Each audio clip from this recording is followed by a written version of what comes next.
So I know it's only been about 3 days since we made that video talking about the really cool cinematic juxtaposed with the horror of Emma Frost's, Lovecraftian design with the mesh errors. But we still haven't received any word from the devs. We still haven't had any acknowledgement that this is happening, that they care, that a seasonal paywall uniform is completely broken for all intents and purposes, visually at least. Could use some tune-ups, in terms of the actual performance. Same thing goes for Shala Ball. Not that there's anything wrong visually with the character, but that she could use some performance tweaks. But nothing. Absolutely nothing. For 3 days. For 72 hours. So that's pretty annoying. And so I had a conversation with a good friend of mine. Shout out iBigD. And we kind of cooked up something that, I think illustrates maybe where we are. Or could sort of shed some more light on where we are as a game right now. Because it's really hard to explain why we got this a week after some of the, worst uniforms visually we've seen, which are also the most expensive, right? They're paywall. I haven't even made a video about Groot, man. Not to mention Groot. I haven't even made a video about Groot. He's just a glorified support. At least he got tier 4, I guess. Abomination 6 months ago didn't get tier 4, and he is just a glorified support. The difference is that Groot is a glorified support for 1 day of ABL. That's it. And he replaced a native tier 2 uniform. Whereas Abomination is a support, glorified support for 4 days. Days of ABX, days of ABL, because most people still just use Hulk everywhere. They don't switch over to Kingpin or Villain Winter Soldier. But yeah, so it's a very weird situation to be in. You have some really cool animations like this, and then we have Emma Frost's animation, which is obviously terrifying. So let's try to put this into a perspective that maybe the devs will understand, and then that sort of sheds some light on what's going on. Now, iBig suggested that I dress up as J. Jonah Jameson. This was the best that I could do. I wore a red t-shirt and I trimmed my mustache a little bit. I just don't have the outfit, the wardrobe to do J. Jonah Jameson. But he's going to help me. JJ is going to help me not only to terrify you and terrify any small children that may be around, but to basically illustrate what's going on. Okay? So we got a little flow chart here, and it goes like this. New players join MFF. Sound familiar? This has literally happened to all of us, and it will continue to happen until the game shuts down. Whether you believe it or not, new players are always joining the game. They're always going on the app store saying, oh, what should I play? They type in Marvel, and sure, Marvel Snap comes up first, maybe Marvel Strike Force, Marvel Contest of Champions, but eventually Marvel Future Fight comes up, and some of those players trickle into Snap, some of those players trickle into MCOC, some of those people's trickle into MSF, and then some of them go to Marvel Puzzle Quest, and then some of them go to Marvel Rivals, and then some of them go I ran out of games to Marvel Future Fight. Okay, so new players will join the game. Sure, cool. What happens next, Alex? Well, do you like the game? If you do, you're more likely, it's not a guarantee, but you're more likely going to invest at least some time or money. And this is pretty much, this is pretty much a guarantee that if you're going to continue to play a game at some point, you're going to invest more money in the game, right? It's just difficult to not do that because you're playing it, right? And if you like it, if you enjoy it, and you're going to continue to play, you're going to continue to invest time. You may not continue to invest money, or you may not invest money at all, but you will invest time. So what happens next? Oh, well, do you still like the game? Wow, really? It's been a few months. You still like the game? Okay. So now it's time to look up some guides. Okay, I can see that. People are going to look up some guides in the game. Sure. They're going to look up some guides in the game, and they're going to, come to some conclusion about those guides. Sure. Whatever, the guides, the guides don't have to necessarily be helpful. The guides don't necessarily have to be for a specific character, but they're going to look up something about the game. They want to learn more about this thing that they're investing their time and their money into. Okay, cool. Guides, YouTube, social media, etc. is going to tell you that the game is in a bad state, right? You're going to see people talking about the game releasing, weak uniforms, that 2025 has been a bad year for the game because most of the uniforms have been weak. You're going to hear people talking about characters like, oh my god, Zombie Doctor Strange is so good, Null is so good. And then you're going to say, well, wait, hang on. I don't have those characters. Were they not released this year? They were released last year? They were released a year ago? What? Okay, that's kind of weird. You'd think that you'd think if the game was fun like I'm having and it's good like I'm having, they wouldn't be saying it's in a bad state. Now, admittedly, this is not a flowchart for 100% of players, right? Obviously, some people never get to this stage. They just spend time and money on the game, Uncle Diva, and they never go further. They never investigate. This doesn't capture 100% of players. This only captures a certain demographic of players.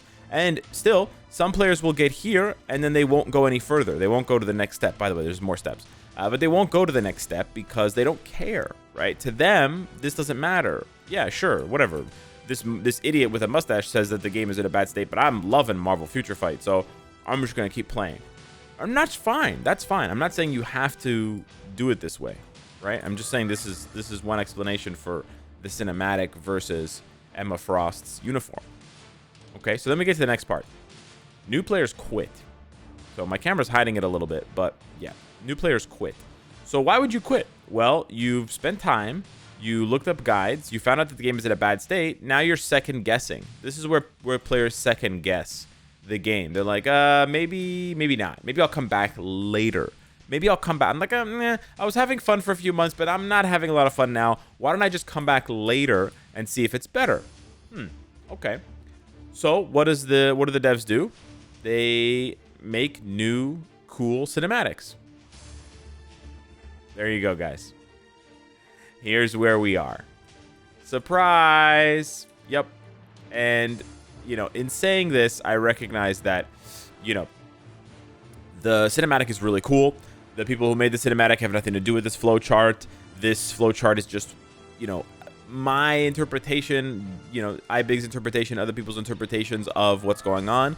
But certainly it is an argument that can be made, right? That these cinematics, when they're paired with this, right? So this plus this has to just equal that they're going for that they're going for new players. Because it doesn't, there's clearly a disconnect, right? There's a disconnect between these two things, because the community is screaming, hey, fix our game, and the devs are like, la la la, cinematics, right? And I don't know. It doesn't make any sense. If you look at it from a money point of view, it doesn't make sense because there's no way that A, they don't know Emma Frost's uniform is bugged by now. How do they not know 3 days later? And B, 4 days later even. And B, it's not going to cost that much. It definitely cost more money to make the cinematic than it did to fix the meshing issue. The meshing issue, they have 500 uniforms in the game. This is not a common problem. For sure, they have people that work there that know how to do the meshing. For sure. Because Groot's meshing is fine. Because if you go back just one update, all of those uniforms meshings are fine. Shala Ball's uniform meshing is fine. And if you think about it, Shala Ball and these other characters have more difficult meshes because she's stuck to a surfboard, etc., right? So Emma Frost, it's not like they did some cool new thing. It's not like they invented some sort of new, silhouette. It's not even Emma Frost's first uniform. So for sure, they have old meshes of hers that maybe they can use or they can modify, etc. Anyways, long story short, right? This is not a money thing. So this is my best guess, right? This is my best guess that they're just doing this. The cinematic is just to draw in more new players.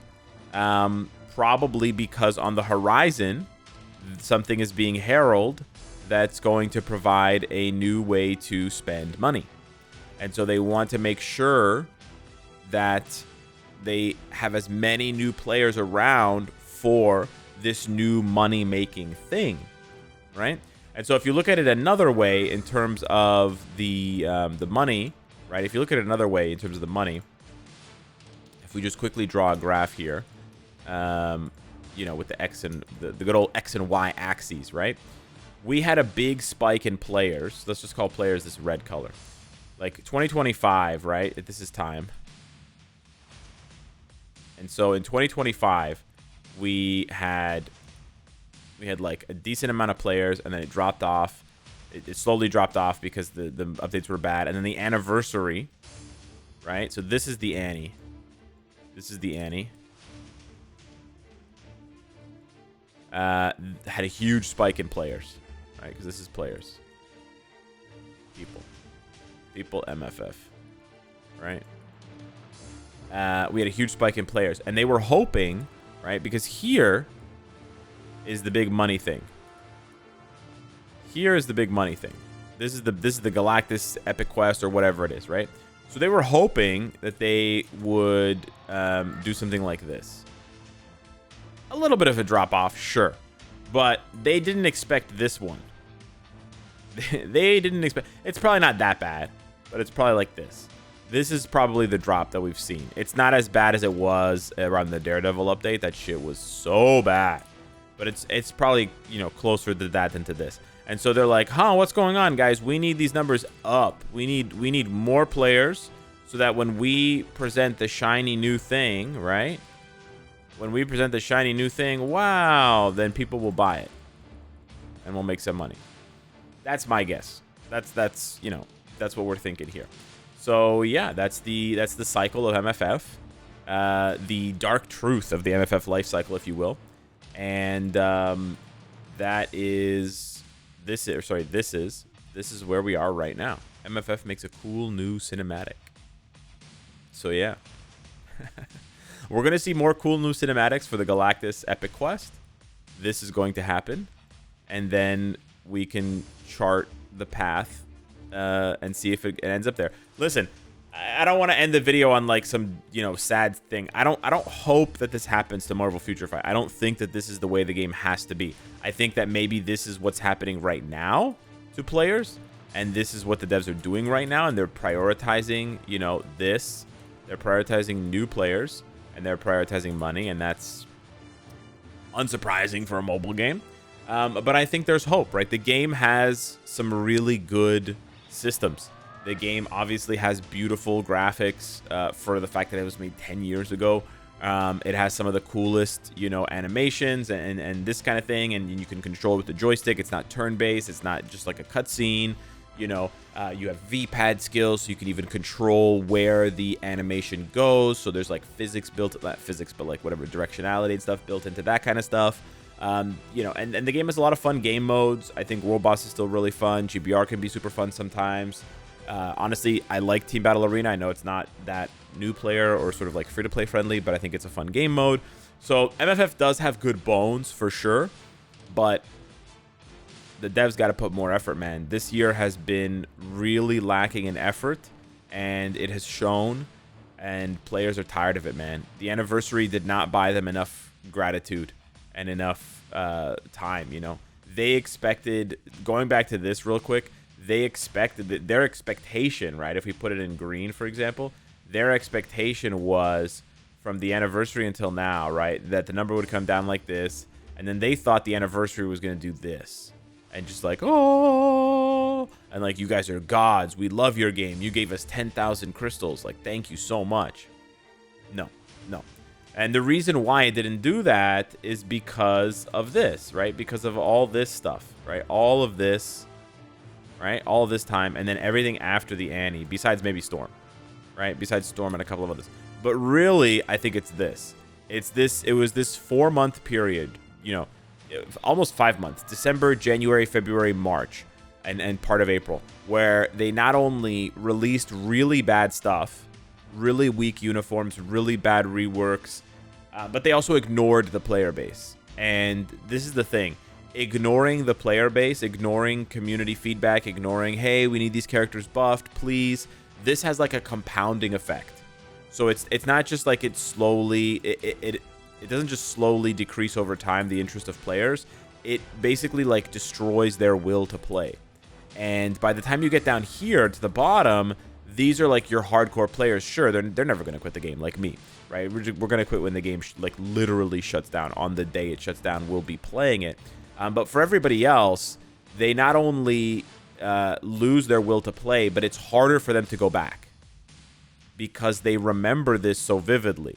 It's a human psychology thing, but basically humans remember. This is not just to the game. This is just like in general.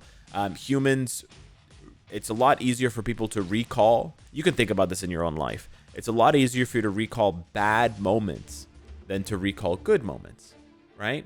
We don't recall all the times we found $10 on the floor outside, but you will never forget the time you lost $20 where you accidentally, it fell out of your wallet or whatever, and you're like, oh my God, even though the $20 that you lost is materially less than, let's say, the $50 in $10 bills and $5 bills that you found on the floor outside at various points in your life, right? Like looking through the cushions in your couch, you find $1, $2. I was gonna say Looney Tooney, but it's a Canadian thing, right? You found more money in your life than that $20, but you remember losing the $20 because we remember, you know, it's just a human thing. We remember bad things more easily, more readily, more consistently than good things.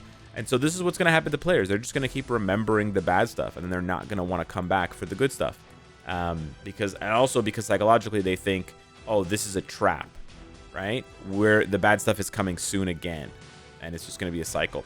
So the only way to fix that really is to break the cycle. And you can only break the cycle by listening to the players. Crazy concept. Crazy concept. You have to break it here. You have to change the narrative. You got to fix the game. Anyways, boys, hit me up in the comments down below. Let me know what you think. Thank you so much, Big D, for help with the video. Hope you guys like it. Smash the like button if you do. And I'll see you in the next one. Take care.